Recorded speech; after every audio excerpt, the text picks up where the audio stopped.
It's classic comfort food and haute cuisine. And as Maurice DuBois tells us, it's being served up by a New York City museum. Now we're going to add our beans. You probably haven't had pork and beans like this, with edamame. I'm going to add our bacon. And tomatoes. So this big mama, that's our Berkshire pork shank. And how's that for a centerpiece? When you said pork and beans, this is literally not what we were picturing.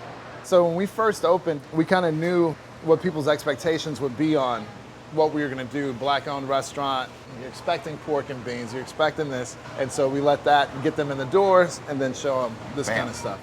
At Chris Williams' Houston restaurant, Lucille's, everything from the shrimp and grits to the braised oxtail has an unexpected twist, an approach he calls well-refined Southern cuisine.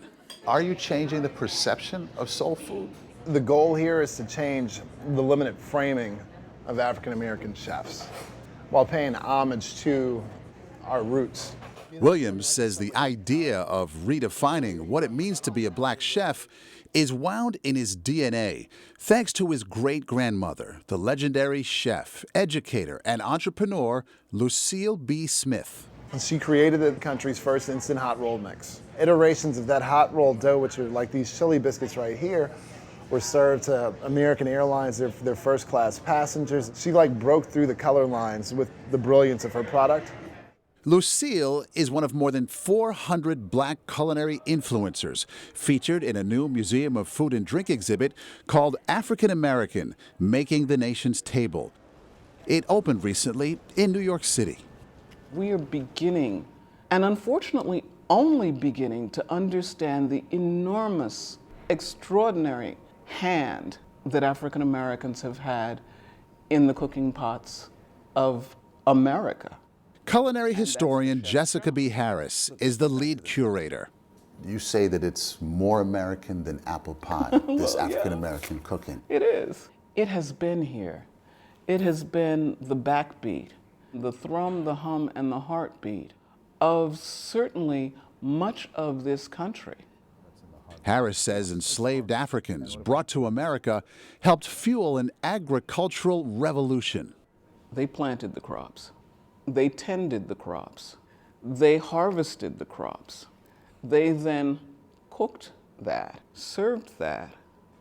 And you're doing all of that for the founding fathers.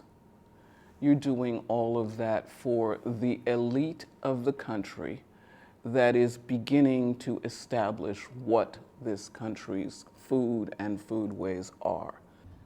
This fledgling colony's wealth was created by African hands. You think that's been acknowledged? It is that thing that's hard to admit.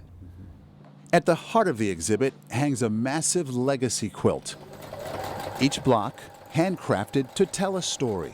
He was a tinkerer. Inventor Frederick McKinley Jones made fresh food available to millions. He came up with an invention that allowed us to have refrigerated trucks. James Hemings, Thomas Jefferson's enslaved chef, apprenticed in Paris and brought back copper pots, among other things. Which is how we get that mac and cheese. And there's Nearest Green, the formerly enslaved man behind Jack Daniel's whiskey. We thought that Jack Daniels was Jack Daniels, only discovering he was taught to distill by Nearest Green. Also on display, the famed Ebony test kitchen.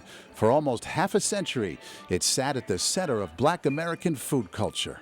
The colors just hit you. Well, They're a little it's loud. vibrant and it shows the diversity of the African American audience. It was often featured in Ebony magazine's cooking column as they tried out new recipes. What would you do, some pancakes? You can do pancakes, Charla Draper was the magazine's food editor grilled fish. and worked in the kitchen in the 80s. It's an unbelievable toaster. Ebony was created as an aspirational magazine to show you can do these things, you can go to law school, you can become a noteworthy entertainer, and you can become certainly a good cook. Breaking Bread has a way of breaking down barriers, It's a fitting reminder that Chef Chris Williams hopes will bring us together. Everybody has great memories of like these smells, these sensations from back when they were children. And it doesn't matter who you are, we can just have a great experience in the most unexpected places and find common ground.